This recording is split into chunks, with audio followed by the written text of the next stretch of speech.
Ladies and gentlemen, we have officially made it back to Chicago Bears football. And with tomorrow's game, it will be officially the start of the Chicago Bears 2025 campaign. And I get it, it is preseason, but it's still the start of a potential special season. What is up, guys? Welcome back to SoBackSports. And we're so back with another video. Today, we'll be doing our preview for the upcoming game against the Dolphins at home. But before we get into today's video, please don't forget to like and subscribe to the channel. We're trying to get to 700 subscribers, guys. So if you can please hit that subscribe button down below, I would genuinely appreciate it. Anyways, let's get on with the video. And I know for people that are watching this video, the biggest news coming out of these last couple of days has been Caleb Williams not starting in this game. And while that's come with a lot of backlash unnecessarily from Ben Johnson's standpoint, because, with Caleb Williams looking kind of a little bit, shaken at times that's in camp, like, why don't you get the reps in person? Well, Ben Johnson made it clear that he doesn't want to immediately start after joint practice, especially with how hard they've been training. And like, especially with the tempo and the cadence and everything like that, it's best that they get that straightened out first before going into an actual game scenario where they actually have to like do the cadence. And if they get it wrong in person, that's just going to create more bad habits going forward. And for Ben Johnson's sake, I would love to, you know, believe in his trust his process, and I'm going to continue to do so until the wheels fall off. And listen, Caleb Williams is probably going to be playing the next two games afterwards. So I am not necessarily super concerned about this thing that's coming out of the Ben Johnson. And listen, Ben Johnson has a lot of other things to think about, especially during a preseason game, especially with a lot of the battles. Speaking of battles, let's talk about the QB2 battle, because that's going to be a big focal point of this offense going into this game. And potentially once we get to the 53-man roster and the cuts and all that stuff, we're going to be having to decide and pick who is going to be our backup quarterback for the QB2 and maybe a potential borderline QB3 as well.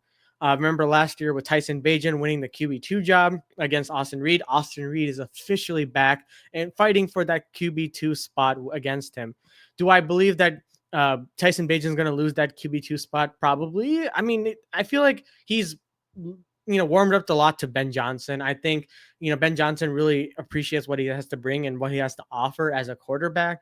And we're going to be having to see that in tomorrow's game. I believe Tyson Bagent is going to start off the game for at least the first two quarters, at least, or even first 1.5 quarters.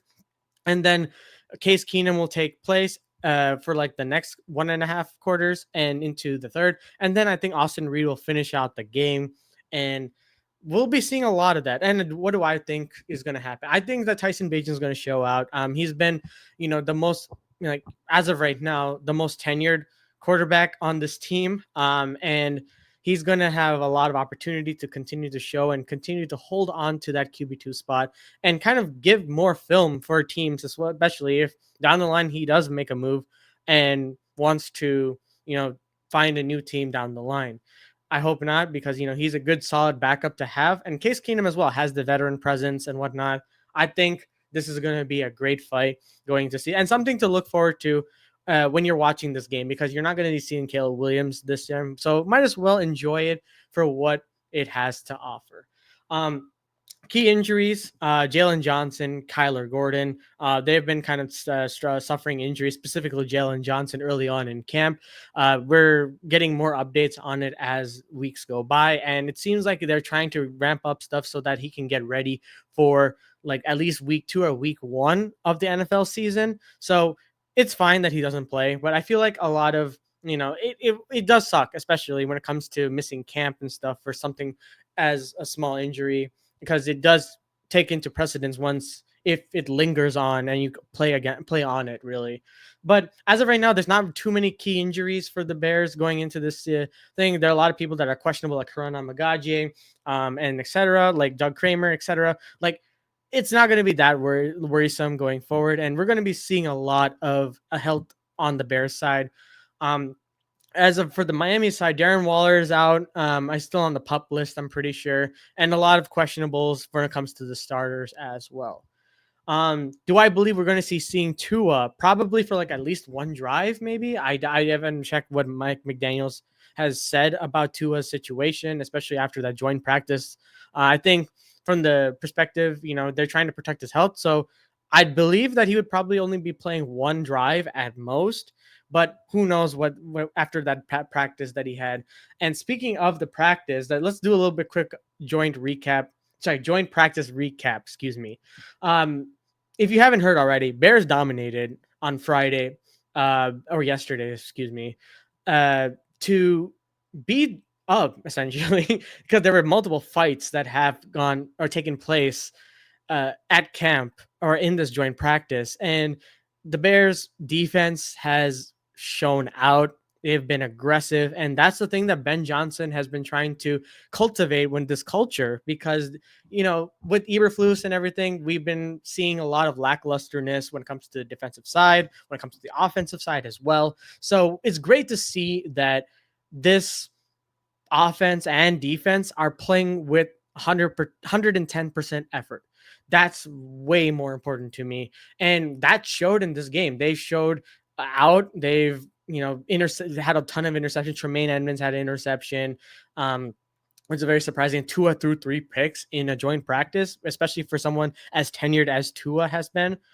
It was great to see. It was great to hear that as well. And it's good to be rent free in Dolphins players because the fallout of you know Dolphins Twitter and Dolphins beat reporters has been pretty hilarious to say the least.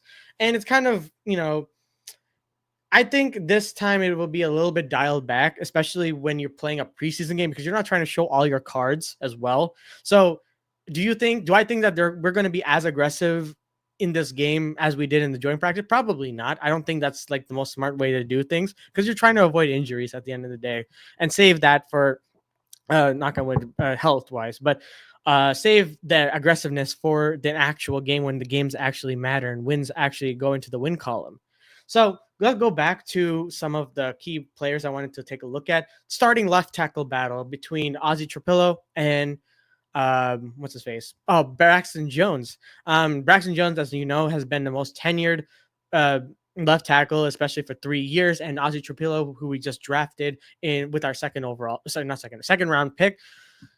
It's gonna be fun. I think they're going to get some good amount of snaps and good amount of film for Ben Johnson to go forward and make this decision because these next 3 games are going to be very pivotal to who wins that starting left tackle battle because Ben Johnson made it abundantly clear that this is a position where we need to have some focus on, and we need to know who is going to be our true starter going into it.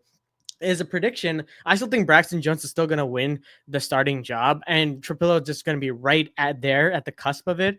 And I think at some point during the season, Trapillo is going to be the starter at some point. But as of right now, we'll have to see that, and I'm pretty excited to see how the offensive line holds, especially at that left tackle spot, because that left tackle spot is going to be so crucial going into the season for Caleb Williams. Colston Loveland, another bright spot for this offense going into camp. He's been absolutely immaculate when it comes to his play. He's been, all over the field. You've been seeing the clips on Twitter and through the media saying how well he's been a big weapon and big catalyst on the offense for Caleb Williams. And we'll be giving some insight into how those two are going to have chemistry going into the season as well. So I'm really looking forward to how Colston Loveland does, especially after Friday's or was it Friday? Was it Thursday when the Ravens played against the Colts and the Colts had Tyler Warren, who they drafted after Colston Loveland.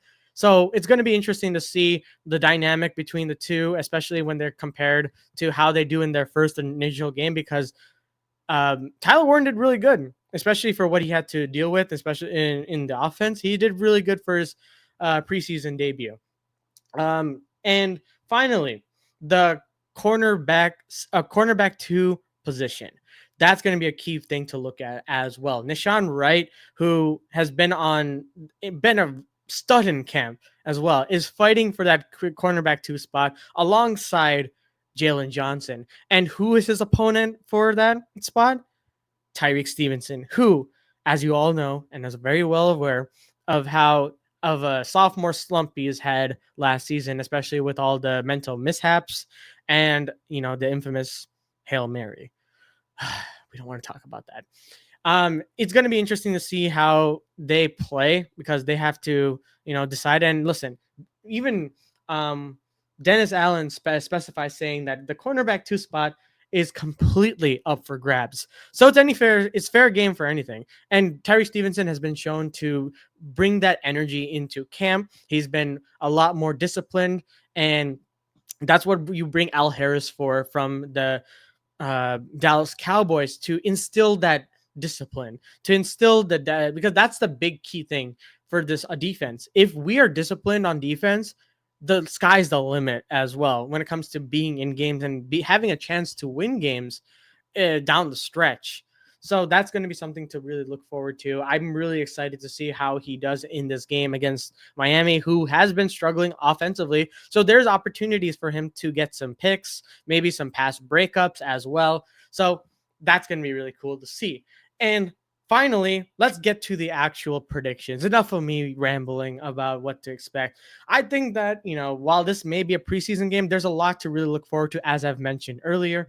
And this will definitely be a close one near the end, but I think the Bears are going to pull away with Tyson Bagent starting the game. I think for the most part, we're going to play enough starters to kind of pull away in the beginning. And then once Austin Reed and the rest of the 2s and 3s start to trickle in for both teams, it'll become an even playing field, and Miami's going to try to claw their way back into the game and make it really close. But I still believe the Bears will win this game, and my prediction is Bears win 27-21.